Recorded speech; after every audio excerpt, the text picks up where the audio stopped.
welcome to the Passenger Seat Podcast, a podcast designed to fill your passenger seat with chat about classic cars, all recorded from my 1968 Morris Minor Peggy. I'm Becca, and today I'm running a couple of errands before I head off to Peterborough branch monthly meet for October.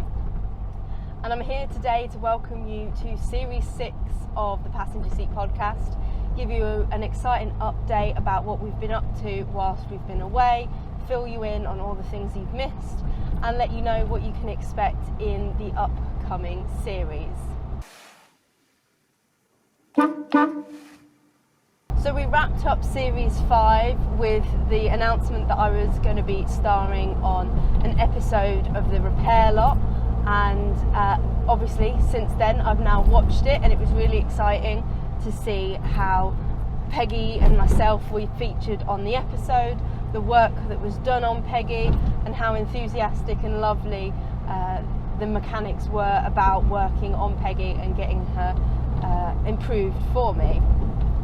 It was really interesting to watch, and we had a big viewing party round at my house with my parents, and enjoyed a lovely day of it. During that day as well, we'd also been out on a really exciting road run with the Peterborough branch of the MMOC that was the stations run, and we had quite a contingent going along to it.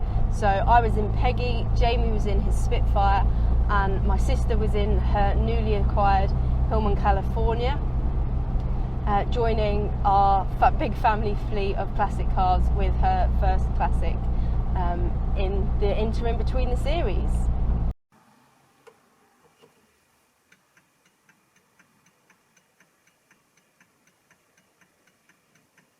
Peggy's been keeping me plenty busy though, whilst all engine work and things seem to be, touch wood, going perfectly well.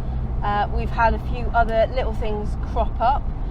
So when we did the engine swap, the new engine that went in didn't have a bypass hose, so we had to make do and put on the old bypass hose from the old engine, and it wasn't all that happy, and of course it meant that very soon after it did then give way, so we had to replace the bypass hose, but it did do it very conveniently on my parents' driveway, which meant I was able to do all the work and stuff round at their house. It wasn't that convenient for my parents, who had a Morris Minor in the way, but it was very helpful for me being able to get it done. And in terms of places where it could have gone, the work car park, out on the road, all of those sorts of things, really was ideal, and Peggy does try to be good to me like that. We've had a couple of issues with my clutch linkage.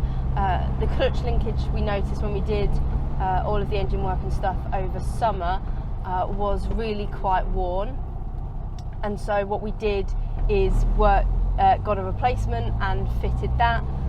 However, because Peggy's old linkage was as worn as it wasn't putting out as much pressure as a new linkage would. So once we fitted the new linkage, we found that it was almost too strong for the little bracket that it goes into. Peggy's got a 5-speed gearbox, and so the linkage doesn't fit directly into the gearbox like it does with a standard gearbox, and that meant that the bracket was a thinner metal than I think they usually fit there now, and so it was bending, and the linkage was kind of popping out of the ball and spring.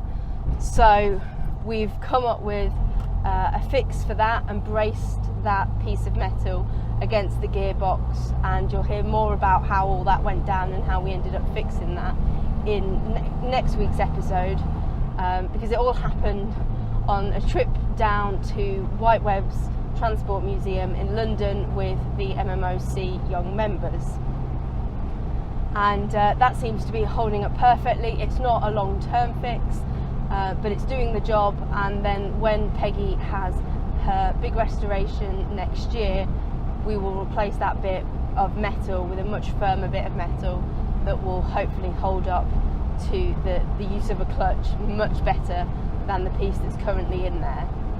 We also had Peggy blow out her exhaust, on the bank holiday weekend, so we had to replace that, and that was only a year after we'd replaced it previously.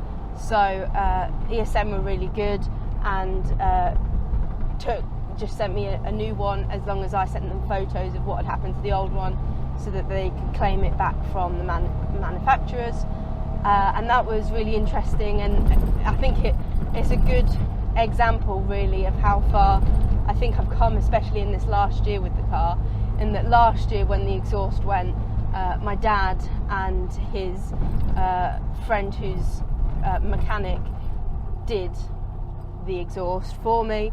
They took it into his garage and they did the big swap over for me, whereas this time I did it myself on my parents' driveway with minimal supervision from Dad, because he was quite distracted by his own cars at the time. We also had an issue with her fan belt, and it had come loose and stopped kind of charging the alternator as it should, and we lost a load of charge after actually a big run over to Derby for an MMOC committee meeting, and she managed to get me almost mostly home before Jamie had to come and jump me and help me limp the last bit home. But that's all sorted now, and she's been reasonably well behaved ever since, and it's been a joy to drive her, and I've had a lot of fantastic time driving her out and about. I've been really enjoying some of the warmth that this autumn has offered, winding the windows down and singing along to my favourite songs at the top of my voice, probably a little bit too loudly for some of the villages that I've been driving through.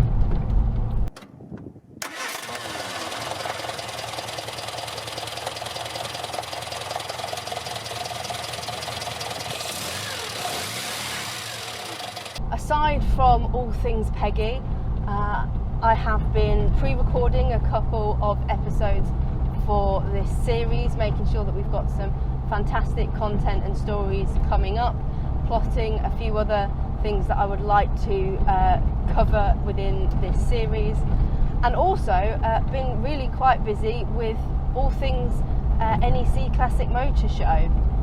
Last year, some of you might remember, I put on the MMOC Young Members stand at the NEC, and Peggy was on it. And this year I thought it can't be that much more difficult to do another stand on top of that, to be able to put a stand on for the Women Drivers Social Club. I know how to do one, so how much more work could another one be? Well, it turns out it can be quite a bit of work, and it did present its challenges, but we're nearly there. We're on the home stretch, and when this comes out, it will only be 3 weeks until we are at the NEC, which is fantastic, and I'm really looking forward to it. It's going to be a fantastic show, and to have two stands there that are representing the two things that I'm most passionate about, which is getting young people and women to feel welcome and accepted into the classic car scene, is a pretty good achievement. I think we've done really well there, and I'm really looking forward to hopefully meeting some people, seeing some people, because it's one of those shows where you come across so many people that you know online and things like that, but don't always get the opportunity to meet up with anywhere else. Peggy will be on display again on the Young Members stand this year, alongside 4 other fantastic Young Members cars, in order to celebrate 75 years of the Morris Minor. And then on the Women Drivers Social Club stand, there's going to be 4 cars of some women that have done some fantastic stuff for the club throughout the year, and really represent the ethos of the group. So really looking forward to that. And like I said, it's kept me quite busy, and I really did need a little bit of a break from recording and editing all the podcasts in order to stay on top of getting those last few bits done for those 2 stands.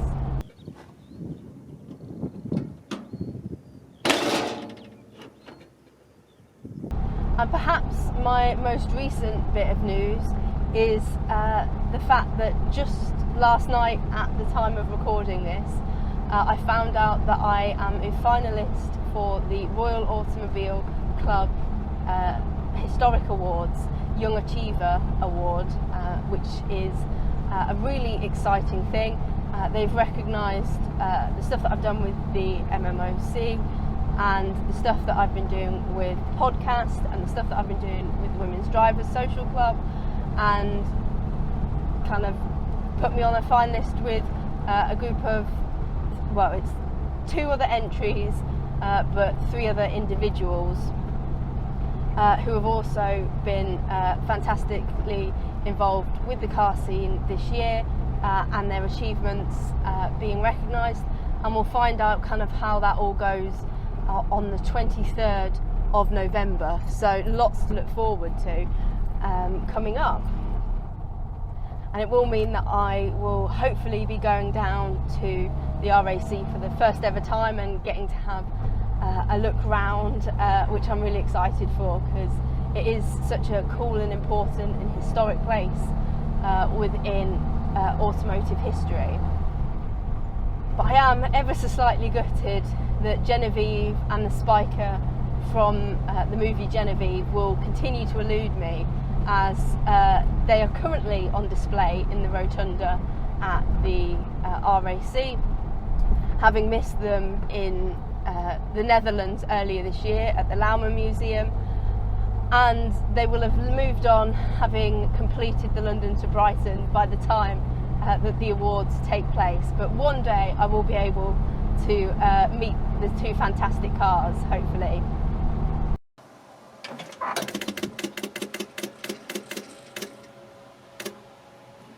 We also had the fantastic fundraiser from Up and Down vids that I participated in, and I do just want to take a moment to draw some attention to it. Obviously I wasn't recording at the time when it was all happening, but you can catch up over on his channel on my quiz. Last year I did a quiz on serial killers and criminals and their cars, and this year I kind of flipped it on the head and did crime fighting vehicles from TV. So you can listen in on there, and it's all for a fantastic cause. There's loads of really interesting people who all got involved, and obviously Rich from Up and Down Vids did the most amazing 25-hour live stream and drew in so much important funds for Sophie's legacy. So fantastic work there from him and everybody who was involved.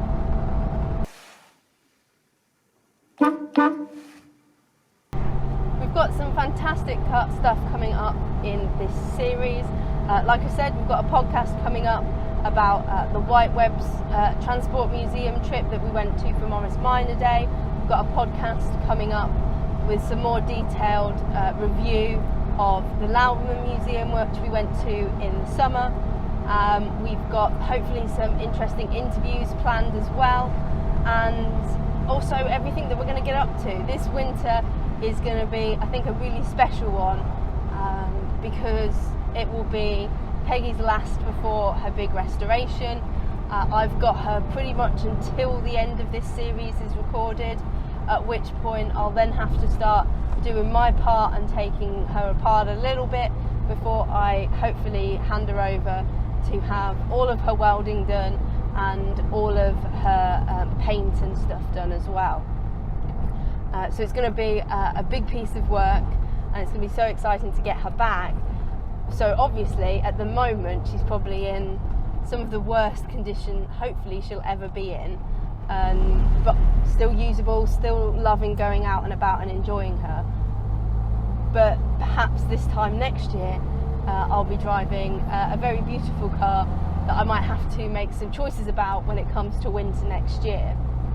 So this one will hopefully be quite a special one, and we've got various winter meets and Christmas meets coming up, young members, Women's Drivers Social Club, and yeah, it won't be a quiet winter for sure.